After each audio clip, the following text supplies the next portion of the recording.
नमस्कार दोस्तों, कैसे हैं आप लोग। उम्मीद करता हूँ खुश होंगे, मजे में होंगे। स्वागत है आपका मेरे चैनल स्टोरी टेलर सीपी में। मैं हूँ आपका दोस्त, आपका यार, स्टोरी टेलर सीपी, आपका सूत्रधार। तो चलिए दोस्तों, इसी नोट पर आज की वीडियो शुरू करते हैं। आज की वीडियो में मैं आपको सुनाने वाला हूँ मर्डर फाइल्स का केस 1 अनोखी हत्या का तीसरा पार्ट। इसके बाकी के 2 पार्ट्स आप ऑलरेडी सुन चुके होंगे, और अगर आपने नहीं सुने तो उनके लिंक्स आपको ऊपर आई बटन से मिल जाएंगे। तो चलिए दोस्तों, ज्यादा देरी ना करते हुए शुरू करते हैं इस नॉवल का तीसरा पार्ट। क्लाइंट का नाम मुकुल भारद्वाज था, जो कि एम्ब्रॉयडरी का एक छोटा सा कारखाना चलाता था। अलबत्ता माली हालत उसकी उम्दा थी। 4 बजे के करीब उसके कदम मेरे फ्लैट में पड़े। मैंने उसे 10 मिनट में फारिग कर दिया।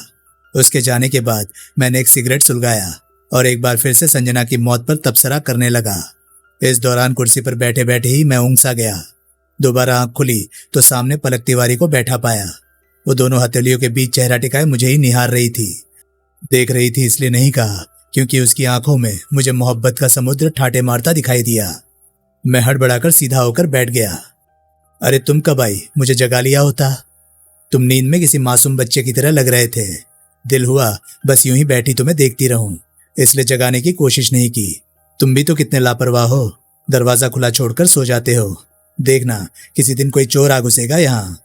आने दो, यहाँ की हालत देखकर वो कुछ ले जाने की बजाय मुझ पर तरस खाकर जेब खाली कर जाएगा। वो जोर से खिलखिला उठी। ये उसकी स्पेशलिटी थी, जैसे यूं खिलखिलाकर हंसने का कोई डिप्लोमा कर रखा हो। वो कुछ दिनों पहले ही यहाँ शिफ्ट हुई थी। बिल्डिंग में दूसरी मंजिल का पूरा पोर्शन उसने किराए पर ले रखा था। उम्र यही कोई 26-27 साल रही होगी। कद लंबा, चेहरा गोल था, नाक एकदम नुकीली और सुतवा थी। बड़ी बड़ी आंखें थी जो सहज ही सामने वाले को अपनी तरफ खींचती प्रतीत होती थी, या फिर ऐसा सिर्फ मुझे लगता था। गर्दन लंबी थी और रंगत खूब गोरी थी। वाचाल थी, इसलिए गप्पे हाँकने का कोई मौका छोड़ना हराम समझती थी। सबसे खास बात यह थी कि मैं उसे पसंद था, यानी उस बारे में मेरी कोई मर्जी नहीं चलने वाली थी। मैं उसे पसंद था तो वो मुझ पर अपना हक समझती थी, और अक्सर इस बात के लिए उलाहने देती थी कि मैं कैसा भोंदू आदमी था जो एक लड़की के मन की बात भी नहीं समझ सकता था। समझता तो क्या करता, क्या उसे शादी कर लेता। मेरी मजाल नहीं होती। जिस स्टाइल के साथ वो रहती थी, अपनी बीवी को उस ढंग से रख पाने की तो मैं कल्पना भी नहीं कर सकता था। नतीजा ये होता कि हनीमून अफोर्ड ना कर पाने की वजह से ही तलाक हो जाता।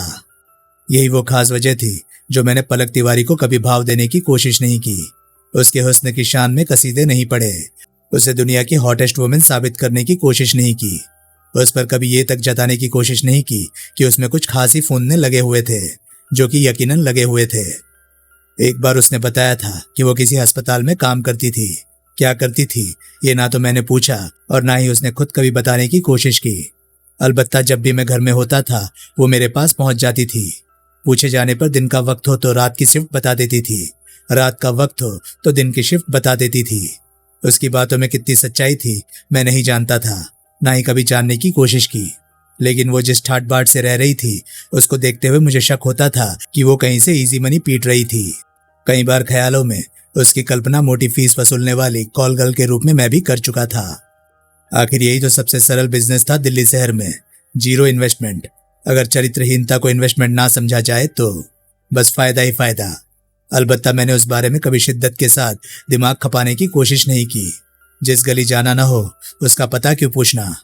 बावजूद इसके ये स्वीकार करने में मुझे तनिक भी झिझक नहीं हो रही है कि उसका सामीप्य मेरे लिए 100 सौगातों से बढ़कर था। वो मेरे पास होती थी तो मैं सब कुछ भूल सा जाता था। अलबत्ता उसके सामने अपने मन का पिटारा मैंने आज तक खुलने नहीं दिया, क्योंकि हम दोनों एक ही मंजिल के मुसाफिर नहीं हो सकते थे। कहाँ खो गए वकील साहब, उसने मेरे चेहरे के आगे चुटकी बजाई। कहीं नहीं, बस यूं ही। लगता है नींद अभी पूरी तरह गायब नहीं हुई है। आज ऑफिस नहीं गई? नाइट शिफ्ट चल रही है, रात को जाऊंगी। 2 दिन पहले ही तो बताया था। सॉरी, मेरे ध्यान से उतर गया था। अब तो याद आ गया होगा। हाँ आ गया, 2 दिन पहले ही तो बताया था तुमने। कितने बड़े झूठे हो यार तुम। ऐसा क्या कह दिया मैंने, तुम्हें नहीं पता? तभी तो पूछ रहा हूं। हम पूरे 5 दिनों बाद मिल रहे हैं, फिर 2 दिन पहले तुम्हें मैंने अपनी शिफ्ट के बारे में कैसे बता दिया? मैं तुम्हारी हाँ में हाँ मिला रहा था। लड़कियों को ऐसा सुनना बहुत पसंद आता है। मत मिलाया करो, तुम क्या मेरे बॉयफ्रेंड हो? कहकर वो तनिक रुकी, फिर सीधा मेरी आंखों में झांकती हुई बोली, या हो? कैसे हो सकता हूं? नहीं हूं। बनना चाहते हो? वो अपना मुंह एकदम से मेरे चेहरे के करीब लाकर बोली, इतना करीब कि शब्दों के साथ मैंने उसकी सांसों की तपिश अपने चेहरे पर स्पष्ट महसूस की। नहीं, अनजाने में ही मैंने अपनी गर्दन तेजी से पीछे खींच ली। डरपोक कहीं के। वो फिर खिलखिला उठी। किसी खास वजह से आई हो? मैं संजीदा स्वर में बोला। तुम मुझे बाहर का रास्ता दिखा रहे हो? उसने आंखें तरेरी। अरे नहीं, मेरा वो मतलब नहीं था। मैंने तो बस यूं ही पूछ लिया। दोबारा मत पूछना। जिस दिन तुम्हारे पास आने की कोई वजह होगी उस रोज कपड़े लत्ते साथ लेकर आऊंगी।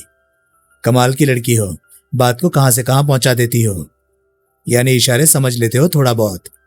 वो तो मैं गोली की तरह समझता हूं, उसके बिना मेरा धंधा कहां चलने वाला। अच्छा, फिर जरा बताओ तो मेरी बातों में कौन सा इशारा छुपा हुआ था? यही कि मेरे पास आने की वजह तभी पैदा होगी जब तुम्हारे पास मकान मालिक का किराया चुकता करने के पैसे नहीं होंगे। हाउ स्टूपिड यू आर, वो दांत पीस कर बोली, फिर उठकर पैर पटकती हुई कमरे से बाहर निकल गई। मैंने चैन की सांस ली और उठकर दरवाजा बंद कर दिया। तभी मेरा मोबाइल रिंग होने लगा। मेरी निगाह खामखा ही वॉल क्लॉक की तरफ उठ गई। 5 बजने को थे। मोबाइल उठाकर कॉल रिसीव की तो पाया कि फोन पुलिस महकमे से था। विवेक आचार्य? उधर से पूछा गया। एडवोकेट? जी, बोल रहा हूं। मैं पुलिस हेडक्वार्टर से सब इंस्पेक्टर नरेश चौहान। हमारे एसीपी साहब ने तुम्हें फोन करने को कहा था। शुक्रिया, मैं सुन रहा हूं।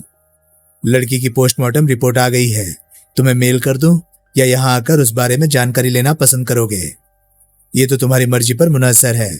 अगर तुम्हें असुविधा ना हो तो रूबरू मुलाकात करना ज्यादा पसंद करूंगा। कितनी देर में पहुंच जाओगे? बामुश्किल 1 घंटे में। ठीक है, पहुंचो। स्पेशल सेल में पहुंचकर एसआई नरेश चौहान को पूछना।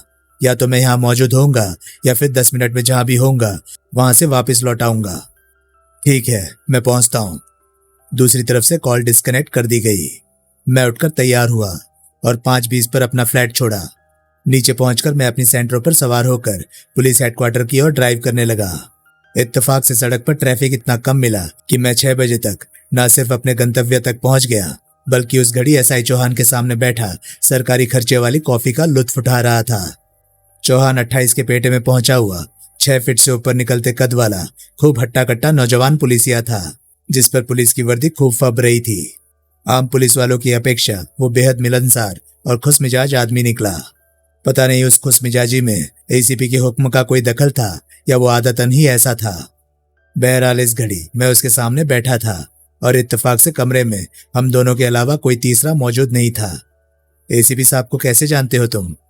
नहीं जानता, बस आज एयरपोर्ट पर पहली बार उनसे मुलाकात हुई थी। अलबत्ता जान पहचान बनने में संजना शुक्ला की मौत का बड़ा रोल था। कमाल है, उन्होंने तो इस तरह तुम्हारे नाम का जिक्र किया था जैसे तुम उनके लंगोटिया यार हो। जर्रा नवाजी है साहब लोगों की। मेहरबान होते हैं तो कभी कभार मेरे जैसे एरो गैरो की भी पूछ हो आती है। पोस्टमार्टम रिपोर्ट में कोई खास बात सामने आई दिखती है, सिवाय इसके कुछ नहीं कि जहर की मात्रा बहुत कम थी, लगभग ना होने जैसी। वो कितनी होती है? अभी समझ जाओगे, कहकर उसने अपने कॉफी के कप में एक उंगली डाली, फिर बाहर निकालकर उसे 2-3 बार झटका दिया। फिर बोला, अब इस उंगली को चाटने से शुगर की जितनी मात्रा शरीर में जा सकती है, समझ लो उतना ही जहर मृतका के शरीर में पहुंचा था। फिर भी वो जान से हाथ धो बैठी। हाँ, क्योंकि वो कोई आम जहर नहीं था बल्कि पोटेशियम साइनाइड था, जो कि बहुत ही ज्यादा तेज और घातक होता है। उसकी मौत के बारे में क्या कहते हो? क्या वो तत्काल हुई थी? मेरा मतलब है जहर के शरीर में पहुंचते ही हो गई थी या? हाँ, फौरन। यानी जो कुछ भी घटित हुआ था वो उसके कॉफी पीने के दौरान ही हुआ था। इस बात की कतई कोई संभावना नहीं कि वो जहर उसे कुछ देर पहले दिया गया हो या उसने खुद खा लिया हो।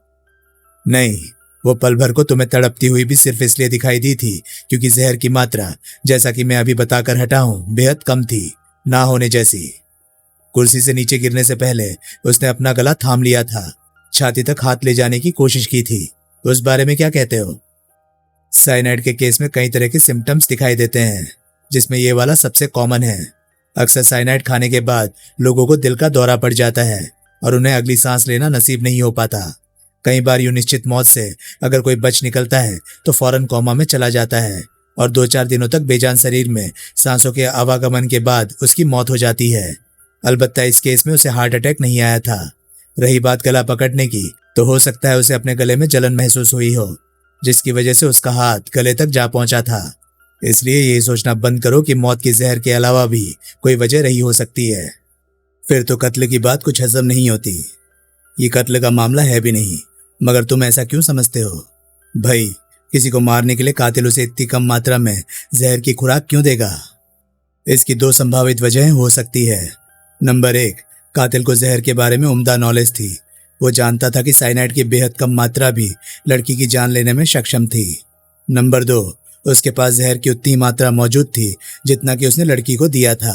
फिर ये कत्ल का केस क्यों नहीं हो सकता? क्योंकि कत्ल हुआ है साबित करती कोई बात अभी तक सामने नहीं आई है। अब ये मत कह देना कि उसने सुसाइड किया था। सुसाइड वाली बात पर हमें पूरा पूरा एतबार है, अलबत्ता उसने इस नामुमकिन काम को कैसे अंजाम दिया, इस बात का कोई जवाब हमारे पास नहीं है। तुम बेहतर जानते हो कि वो ऐसा कुछ करती हुई दिखाई नहीं दी थी, ना तुम्हें और ना ही सीसीटीवी फुटेज में। फिर भी साइनाइड की वजह से उसकी जान चली गई, है ना कमाल की बात? क्यों तपा रहे हो यार? साफ साफ बताओ कि असल में क्या हुआ था। एन डंके की चोट पर तो नहीं कह सकता, मगर पूरे मामले पर गौर करने के बाद हमने जो अल्टरनेट वजह सोची है उसकी मौत की, वो ये कहती है कि लड़की ने अगर आत्महत्या नहीं की है तो उसकी मौत इत्तेफाकन हुई है। हमारी दूसरी थ्योरी ये है कि मैन्युफैक्चरिंग के बाद वो कप सप्लाई के दौरान किसी ऐसी जगह से गुजरा था जहां इत्तेफाकन वो साइनाइड के टच में आ गया। आज जब लड़की ने उस कप में कॉफी पीना शुरू किया तो कप पर चिपके साइनाइड के कण उसके होठों तक पहुंच गए और वहां से कॉफी के जरिए उसके हलक के भीतर दाखिल हो गए, जिसकी वजह से उसकी मौत हो गई। मैं हक बकाकर उसकी शक्ल देखने लगा। क्या हुआ? मेरी बात हजम नहीं हो रही? एडवांस में सॉरी बोलता हूं, मगर इतनी लंबी लंबी हाँकोगे तो तुम्हारी बात पर कोई बच्चा भी यकीन नहीं करेगा। तुम्हें ऐसा लगता है? क्या गलत लगता है? कागज के कप बनाने वाली किसी कंपनी में साइनाइड जैसे घातक जहर का क्या काम? तुम कहते हो कि वो खास कप ट्रांजिस्ट के दौरान कहीं जहर से होकर गुजरा। क्यों गुजरा भाई? ऐसे कप फैक्ट्री से प्लास्टिक की थैलियों में पैक करके भेजे जाते हैं। अब रास्ते में अगर वो थैली कहीं ऐसी जगह गिर भी गई जहां साइनाइड पड़ा हुआ था तो जहर थैली के बाहरी हिस्से में लगना चाहिए था, ना कि किसी कप के बाहरी किनारे पर। थैली एन वहीं से फटी हुई हो सकती थी। तुम्हारी सहूलियत के लिए। हाँ, हमारी सहूलियत के लिए, वो जिद भरे स्वर में बोला। अगर ऐसा नहीं है तो समझ लो लड़की ने आत्महत्या की है। कैसी की, ये अभी तफ्तीश का मुद्दा है, लिहाजा केस क्लोज। नहीं, अभी पुलिस कप मैन्युफैक्चरर को चेक करेगी, उस रूट को और डीलर को चेक करेगी जहां से कि वो कप एयरपोर्ट पर सप्लाई किए गए थे। फिर देखते हैं क्या नतीजा निकलता है। हम सीसीटीवी फुटेज को भी दोबारा खंगालने की कोशिश करेंगे, क्या पता दूसरी बार कोई खास बात दिखाई दे जाए। थैली फटी थी या नहीं, इस बारे में तुमने दुकानदार से दरियाफ्त किया था? नहीं, मगर हम करेंगे, जल्दी ही करेंगे। लिहाजा पुलिस से इस बात की उम्मीद करना तो अब बेकार ही है कि लड़की की मौत की जांच कत्ल के मद्देनजर की जाएगी। भाई, जो प्रत्यक्ष है उसकी जांच क्या करना? तुम बोलो, क्या एक भी ऐसी वजह गिना सकते हो जो इशारा भर करती हो कि लड़की का कत्ल हुआ है? इशारा तो आत्महत्या की तरफ भी नहीं करती, इत्तेफाक की तरफ भी नहीं करती, जो कि तुम लोगों ने अपने सहूलियत के लिए गढ़ लिया है। मैं फिर पूछता हूं, क्या तुम साबित कर सकते हो कि लड़की का कत्ल हुआ है? यानी जो तुम लोगों का काम है वो मैं करूं? नहीं, अपना काम हम बेहतर ढंग से कर सकते हैं, कर रहे हैं। उसके लिए हमें किसी वकील की सेवाओं की कोई जरूरत नहीं है। और कोई खास बात जो इन्वेस्टिगेशन के दौरान सामने आई हो? कई बातें हैं, मगर उनका केस से कोई रिश्ता मुमकिन नहीं दिखाई देता। कौन सी बात? लड़की बेरोजगार थी, ना कि वो घर से भागकर दिल्ली आ रही कोई ऐसी लड़की थी जो किसी सहेली के जरिए नौकरी हासिल करने की फिराक में थी, जैसा कि तुम्हारे कहे मुताबिक उसने बताया था। तुम्हें यह जानकर हैरानी होगी कि मरहूम संजना शुक्ला दवाइयों की एक बड़ी कंपनी की, जो कि स्टार फार्मास्यूटिकल लिमिटेड के नाम से जानी जाती है, में बतौर फार्मासिस्ट जॉब करती थी। सुनकर मैं सचमुच हैरान रह गया। उसका अता पता कुछ मालूम हुआ? हाँ हुआ। उसके पर्स से एक छोटी सी डायरी बरामद हुई थी जिसमें 2 अलग अलग पते दर्ज थे। एक वाराणसी का था तो दूसरा पता दिल्ली का था। अब हमें यकीनी तौर पर पता है कि वो मूल रूप से वाराणसी की ही रहने वाली थी, लेकिन अपनी जॉब की वजह से परिवार से दूर, जिसमें माँ के अलावा कोई नहीं है, रोहिणी सेक्टर 18 के इलाके में किराए के मकान में रहती थी। हमने मकान मालिक से पूछताछ की है। लड़की बेहद नेकबख्त बताई जाती है, कोई रेगुलर मेल मुलाकात ही नहीं था। अलबत्ता ऑफिस में उसके कलीग से पूछताछ होनी अभी बाकी है। इस मामले में हमने एक और लड़की से पूछताछ की है। उसका नाम गीता अरोड़ा है। रोहिणी वाले मकान में वो मृतका के साथ ही रहती थी। आगे कोई नई बात सामने आ गई तो ठीक, वरना तुम इस केस को बस क्लोज हुआ ही समझो, जो कि तुम्हारे लिए एकदम मुफीद साबित होने वाला है, और पुलिस के लिए भी, जो एक कत्ल का केस खामखा तुम लोगों के गले पड़ते पड़ते रह जाएगा। वो बात भी है। लाश का क्या होगा? हमारे किए कुछ नहीं होगा। लड़की के पर्स से बरामद डायरी में कुछ फोन नंबर थे, जिनमें से एक उसके पेरेंट्स का था। उन्हें लड़की की मौत की सूचना दी जा चुकी है। रात तक वे लोग अस्पताल पहुंचकर डेड बॉडी क्लेम कर लेंगे। आगे जो करना है खुद करेंगे। उसका रोहिणी का कोई अता पता? जवाब में उसने संजना के रोहिणी वाले पते के साथ साथ उसके होम टाउन का पता भी नोट करवा दिया, साथ ही एक मोबाइल नंबर भी, जो कि संजना के मामा का था। और कुछ पूछना चाहते हो? एक आखिरी सवाल, कल को अगर कोई ऐसी बात सामने आ जाए जिससे उसकी मौत में किसी फाउल प्ले की गुंजाइश दिखाई देने लगे, तो उन हालात में पुलिस का रवैया क्या होगा? क्या पुलिस फिर से इस केस की तफ्तीश शुरू करेगी? कहना मुहाल है भाई। अगर तुम्हें कोई ऐसी बात सोच जाए तो मुझसे संपर्क करना। क्या पता मैं कोई मदद करने में कामयाब हो जाऊं, वरना अदालत का दरवाजा खटखटाना। वकील हो, उस बारे में मुझसे बेहतर जानते हो। ठीक है, शुक्रिया। मैं उससे हाथ मिलाकर बाहर निकल आया। पुलिस की बेतुकी थ्योरी से मुझे तनिक भी इत्तेफाक नहीं था। हैरानी की बात थी कि ऐसे किसी इत्तेफाक के मद्देनजर पुलिस केस क्लोज करने का मन बना भी चुकी थी, जिसकी पूरी बुनियाद ऐसा हुआ हो सकता है पर टिकी हुई थी। अब मुझे संजना की मौत में कोई शक की गुंजाइश खोज निकालनी थी, जो कि पुलिस को हजम हो पाती और वे लोग पूरी ईमानदारी से इस केस की इन्वेस्टिगेशन शुरू कर पाते, वरना तो उसकी मौत हमेशा के लिए राज बनकर रह जाने वाली थी। मगर ऐसा कोई सुराग खोज निकालना भी कौन सा आसान काम था। सब कुछ मेरी आंखों के सामने घटित हुआ था। इसके बावजूद मैं कोई नतीजा निकाल पाने में कामयाब नहीं हो पा रहा था। फिर पुलिस तो वहां बाद में पहुंची थी। 1 घंटे बाद में एयरपोर्ट पहुंचा। कॉफी के स्टॉल पर मुझे सुबह वाला लड़का खड़ा दिखाई दिया। मुझे वहां देखकर उसके चेहरे पर सख्त हैरानी के भाव उभरे। एक कॉफी देना। कॉफी? वो हड़बड़ा सा गया। हाँ कॉफी, बिना जहर के तड़के वाली। सर क्यों मेरे पीछे पड़े हैं? वो बड़े ही दयनीय लहजे में बोला। आप यकीन जानिए, मैंने कुछ नहीं किया। यकीन है भाई, उस वक्त मैं लड़की की मौत से कुछ ज्यादा आंदोलित हो उठा था, इसलिए तुम पर आरोप लगा बैठा। अगर कोई माफी वाफी मंगवाना चाहते हो तो साफ बोलो। अरे नहीं साहब, आप माफी क्यों मांगोगे? मैंने भी तो आप पर वही इल्जाम लगाया था। समझ लीजिए, हिसाब बराबर हो गया। कॉफी अभी भी नहीं दिखाई दी मुझे। उसने फौरन मशीन से एक कॉफी निकालकर काउंटर पर रख दिया। मैंने पेमेंट करने की कोशिश की तो उसने लेने से मना कर दिया। बोला, मेरी तरफ से कॉम्प्लीमेंट्री समझ लीजिए। ठीक है, समझ लिया। आप यहाँ कॉफी पीने तो आए नहीं होंगे? नहीं। फिर? तुमसे कुछ पूछना था। पूछिए। कॉफी के जो कप यहाँ इस्तेमाल में लाए जाते हैं वो तुम्हारे पास पैक कंडीशन में आते होंगे? जी हाँ, प्लास्टिक की गोल गोल थैली में पैक्ड होते हैं।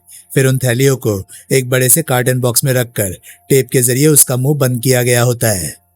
गुड। अब जरा याद करके बताओ कि जिस थैली से निकाले गए कप में तुमने मुझे कॉफी दी थी, उसकी पैकिंग कहीं से डैमेज तो नहीं थी? नहीं थी। बहुत जल्दी जवाब दे दिया। हाँ, क्योंकि इत्तेफाक से उस तरह का कटा फटा पैकेट कभी किसी कंसाइनमेंट में आ भी जाता है तो उसे गोदाम में ही छोड़ दिया जाता है। बाद में सप्लायर उसे वापस मंगवा लेता है। मेरे पास अभी भी 20 पैकेट मौजूद है। आप चाहे तो देखकर अपनी तसल्ली कर ले। सब के सब एकदम फ्रेश मिलेंगे, क्योंकि यहाँ पहुंचने वाली हर चीज क्वालिटी चेक से होकर गुजरती है। सप्लायर कौन है? मुझे नहीं पता। इस बारे में आपको मेरे ऑफिस से पता लग सकता है। ऑफिस कहाँ है तुम्हारा? कैनॉट प्लेस में स्टार हब नाम से हमारा ऑफिस है। स्टार हब तो बड़ी कंपनी हुई। जी हाँ, हमारी कंपनी देश के सभी major airport, railway station, shopping complex और बड़े मॉल में अपने स्टॉल लगाती है। शायद आपने पहले भी कहीं देखा हो। कहना मुहाल है। कॉफी पीने से पहले कंपनी का नाम कौन देखता है? कम से कम मेरे जैसा मिडिल क्लास आदमी जो रेडी पर खड़े होकर कॉफी पी सकता हो, शायद ही देखता होगा। ऑफिस खुला होगा अभी तुम्हारा? नहीं, 5 बजे क्लोज हो जाता है। यार, किसी तरह सप्लायर का पता मालूम कर देते तो बड़ी मेहरबानी होती। मेरी मनुहार पर उसने कुछ क्षण विचार किया, फिर मोबाइल पर किसी से बात करने लगा। कुछ देर बाद उसने फोन काटकर दूसरा नंबर डायल किया, फिर तीसरा। तब जाकर मेरी मुराद पूरी हुई। मोबाइल पर बात करते करते उसने किसी प्रिंट लाइन कंपनी का नाम और पता नोट किया, जो कि मायापुरी के इलाके में था। अलबत्ता वहां का कोई फोन नंबर वो मालूम नहीं कर सका। मोबाइल से फारिग होकर उसने वो वर्का फाड़कर मुझे थमा दिया। ये सप्लायर और मैन्युफैक्चरर दोनों हैं। शुक्रिया दोस्त। अब जरा लड़की की मौत के वक्त को अपने जहन में ताज़ा करो। क्या उस दौरान कोई खटकने वाली बात तुमने नोटिस की थी या कुछ ऐसा जो? मेरी बात पूरी होने से पहले ही उसकी मुंडी इंकार में हिलने लगी। पुलिस भी घुमा फिरा कर यही सवाल कई बार मुझसे पूछ चुकी है। मेरा जवाब तब भी इंकार में था और अभी भी है। सच्चाई यही है कि उस वक्त यहाँ ऐसा कुछ नहीं हुआ था जिसे संदिग्ध ठहराया जा सके। ठीक है, नहीं हुआ तो ना सही। कॉफी का शुक्रिया दोस्त। मैंने कप को डस्टबिन के हवाले किया और वहां से हट गया। तब तक 7:30 बज चुके थे। मैंने गूगल पर प्रिंट लाइन मायापुरी लिखकर सर्च मारा तो कंपनी के एड्रेस के साथ साथ उसका फोन नंबर भी जस्ट डायल में लिस्टेड पाया। मोबाइल निकालकर मैंने उस नंबर पर रिंग किया। 2 बार बेल जाते ही कॉल अटेंड कर ली गई। Good evening, print line private limited. एक जनाना मधोशी के तड़के वाला स्वर कानों में पड़ा। मैडम, सेल्स में किसी से बात कराइए। होल्ड कीजिए। लाइन पर कुछ क्षण मुझे म्यूजिक टोन सुनाई देती रही। फिर किसी ने कॉल अटेंड की।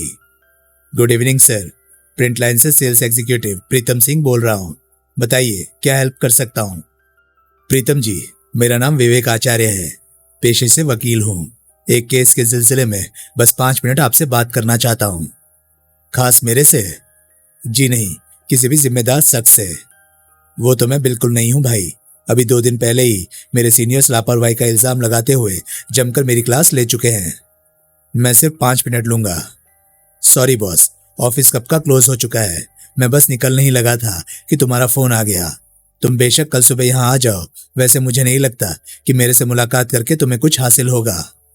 सर प्लीज, आज कोई सूरत निकल सकती है मुलाकात की? लाइन पर खामोशी छा गई। हेलो, अभी तुम कहाँ हो?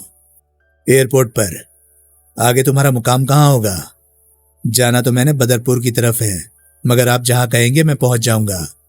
फिर तो हो सकती है, अगर अनऑफिशियली मिलना तुम्हें कबूल हो तो। बिल्कुल कबूल है बॉस। बताइए कहाँ पहुंचूं? आधे घंटे बाद मोती बाग के बस स्टॉप पर मिलना। मैं पहुंच जाऊंगा, शुक्रिया। दूसरी तरफ से तत्काल कॉल डिस्कनेक्ट कर दी गई। मैंने घड़ी पर निगाह डाली। 7:40 हुए थे। उसने भले ही मुझे आधे घंटे बाद वहां पहुंचने को कह दिया था, मगर मैं जानता था कि ट्रैफिक की वजह से उसे मायापुरी से मोतीबाग पहुंचने में इससे कहीं ज्यादा समय लग जाना था। बाहर निकलकर एक बार फिर मैं अपनी कार में सवार हो गया। 40 मिनट बाद मोतीबाग के बस स्टॉप पर पहुंचकर मैंने प्रीतम सिंह को फोन लगाया। पता चला अभी वो धौला कुआं भी नहीं पहुंचा था। मैं इंतजार करता रहा। उस घड़ी 8:30 बजने को थे जब प्रीतम सिंह सड़क पार करके वहां पहुंचा। उसने एक बार इधर उधर निगाह दौड़ाई, फिर मेरे करीब पहुंचकर बोला, Vivek Acharya? Yes boss, thank you. Sorry यार, ट्रैफिक की वजह से ज्यादा वक्त लग गया।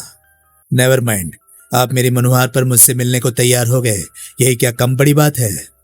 वो तो मैं इसलिए हो गया क्योंकि मैं मोतीबाग में ही रहता हूँ। खैर बताओ क्या बात है, और तुम्हारे किसी केस से हमारी कंपनी का क्या लेना देना? जवाब में संक्षेप में मैंने एयरपोर्ट पर हुई संजना की हैरत अंगेज मौत का किस्सा बयान किया, फिर उसे पुलिस की थ्योरी सुनाई। नॉनसेंस, ऐसा भी कहीं होता है? ये मेरी नहीं, पुलिस की राय है घटना की बाबत। देखना जल्दी ही उनके कदम तुम्हारे ऑफिस में भी पड़ेंगे। पड़े, मुझे क्या फर्क पड़ता है? सच पूछो तो हमारी कंपनी को भी कोई फर्क नहीं पड़ता। यानी ऐसा होने की कतई कोई संभावना नहीं है? मतलब ही नहीं बनता भाई। तुम चाहो तो जाकर हमारे क्वालिटी डिपार्टमेंट के इंचार्ज से मिलाओ। वो मेरा दोस्त है, मैं उसे फोन पर तुम्हारे बारे में बता दूंगा। लेकिन जवाब उसका भी यही होगा कि हमारी मैन्युफैक्चरिंग यूनिट में साइनाइड का या किसी और विषैले पदार्थ का कोई काम नहीं है। तुम अगर ये कहते कि किसी कप के बाहर गोंद लगा रह गया था, कोई कागज चिपका रह गया था, या ऐसी कोई और चीज जिसकी वजह से वो इस्तेमाल में नहीं लाया जा सकता था, तो शायद एक पल को तुम्हारी बात पर गौर किया जा सकता था, बावजूद इसके कि उसकी भी कोई संभावना नहीं है। अलबत्ता आगे किसी ने कोई होशियारी दिखाई हो तो नहीं कह सकता, मगर जरा खुद सोचो, ऐसा कोई क्यों करेगा? और करेगा तो सिर्फ एक कप के साथ क्यों करेगा? और वही खास कप वो लड़की के हाथ तक पहुंचाने में कैसे कामयाब हो जाएगा? इतनी सी बात समझने के लिए क्या पुलिस का मुंह देखने की जरूरत है? है तो नहीं, मगर पुलिस इसे कत्ल कहाँ मान रही है? वे लोग तो इसे इत्तेफाक का दर्जा दे रहे हैं, जिसमें हम दोनों में से किसी की भी जान जा सकती थी। संजना की किस्मत खराब थी जो जहरीला कप उसके हिस्से में आया। ये सब दिल को बहलाने वाली बातें हैं। अगर तुम कोई नतीजा निकालना चाहते हो तो केस का कोई और एंगल टटोलने की कोशिश करो। हमारी दिल्ली पुलिस का क्या है, वो तो हमेशा केस से अपना पीछा छुड़ाने की गरज से अनाप शनाप नतीजे निकालती रहती है। ठीक कहते हो, बहरहाल वक्त देने का बहुत बहुत शुक्रिया। मैंने उससे हाथ मिलाया और अपनी कार में सवार हो गया। उस वक्त मैं हयात के सामने से गुजर रहा था जब मेरा मोबाइल रिंग करने लगा। हैवी ट्रैफिक में बामुश्किल कार साइड में लगाकर मैंने कॉल अटेंड की। Phone sub inspector Naresh Chauhan का था। कहिए चौहान साहब, कैसे याद किया? एसीपी साहब ने तुम्हें याद किया है। कहाँ आना होगा? Police headquarter? नहीं भाई, इस घड़ी वो डीसीपी ऑफिस में है, जो कि आईजीआई एयरपोर्ट के एकदम बगल में बना हुआ है। मेरा मन एकदम से खिन्न हो उठा। कोई खास बात हो गई? क्या पता, उन्होंने कहलवाया है कि यह ऑफिशियल नहीं है। तुम्हारी मर्जी पर डिपेंड है कि तुम वहां जाते हो या नहीं। नहीं जाना चाहते तो मुझे बता दो, मैं उन्हें खबर कर दूंगा। मैं आधे घंटे, बड़ी हद 40 मिनट में पहुंच जाऊंगा। ठीक है, मैं उन्हें इन्फॉर्म किए देता हूं। दूसरी तरफ से कॉल डिस्कनेक्ट कर दी गई। मैंने ट्रामा सेंटर के सामने वाले फ्लाईओवर से यू टर्न लिया और वापस उसी दिशा में ड्राइव करने लगा जिधर होकर वहां तक पहुंचा था। 9:15 के करीब मेरे कदम डीसीपी ऑफिस में पड़े, जहां डीसीपी के साथ साथ 2 लोग और मौजूद थे, जिनमें से एक इंस्पेक्टर यशपाल सिंह था और दूसरा एसीपी मयंक मोरवाल। मैंने बारी बारी से सबका अभिवादन किया। बैठ जाओ। शुक्रिया। मैं एक विजिटर चेयर पर बैठ गया। मृतका की माँ और मामा यहाँ आ पहुंचे हैं। बाप उसका है नहीं। दोनों उस शख्स से मिलना चाहते हैं जो कि उसकी मौत के आखिरी क्षणों में उसके साथ था। वे लोग क्योंकि पहले ही बहुत परेशान हैं और इस शहर के लिए अजनबी भी हैं, इसलिए मैंने उन्हें तुम्हारा पता बताने की बजाय तुम्हें यहाँ बुलवा लिया। उम्मीद है तुम्हें बुरा नहीं लगा होगा। No sir, not at all. Good.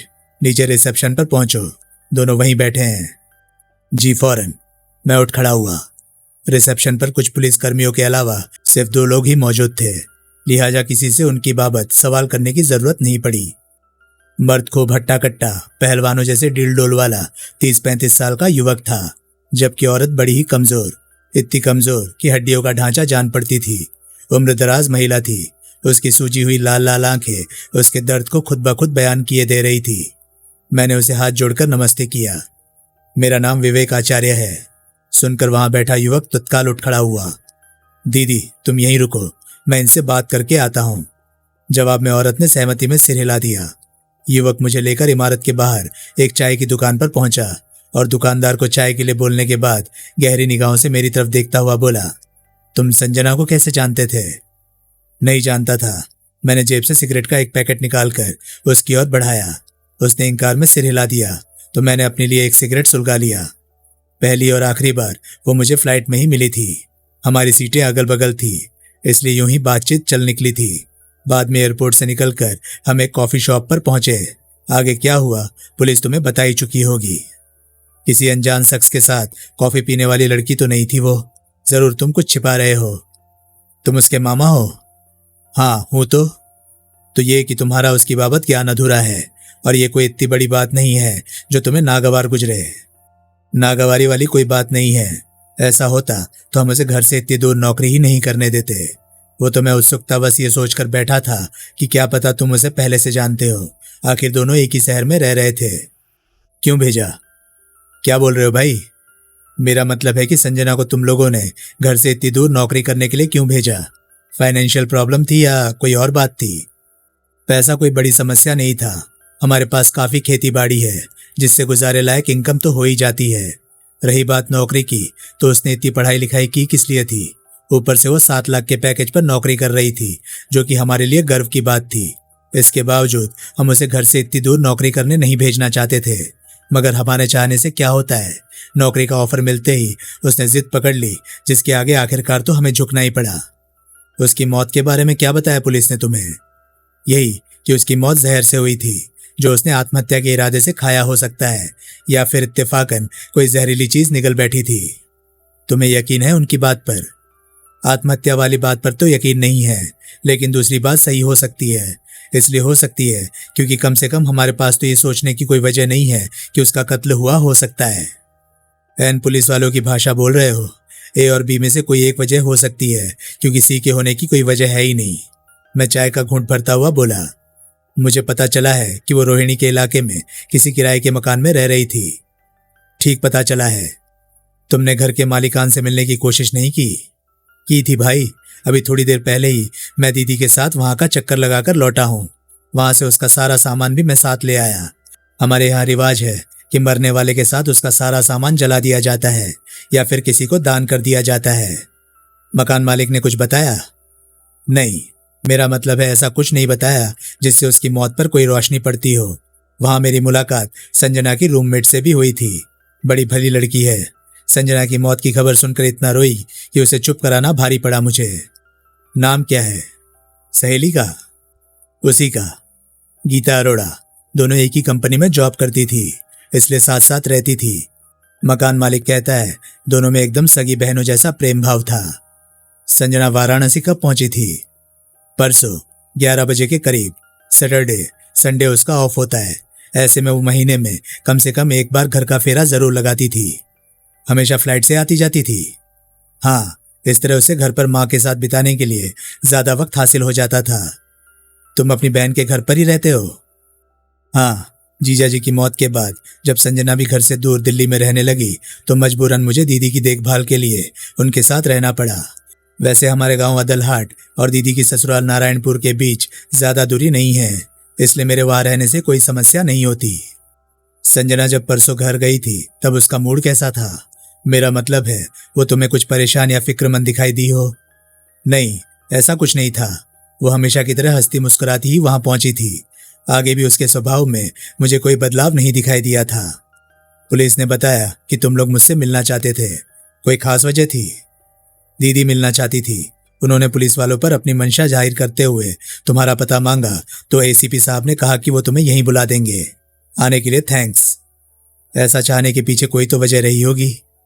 दीदी जानना चाहती थी कि आखिरी वक्त में संजना से तुम्हारी क्या बातें हुई थी। क्या उसने कुछ ऐसा बताया था जिससे उसकी मौत के बारे में कुछ पता चल पाता? नौजवान बेटी मरी है, तुम खुद सोच सकते हो कि उन पर क्या बीत रही होगी। ऐसे में मन में तरह तरह के ख्याल आते ही हैं। ओह, तो अब क्या कहते हो तुम? किस बारे में? कोई खास बात बताई थी उसने तुम्हें? मैंने घूर कर उसे देखा। तो दोस्तों, ये था अनोखी हत्या नॉवल का तीसरा पार्ट। ये पार्ट आपको कैसा लगा?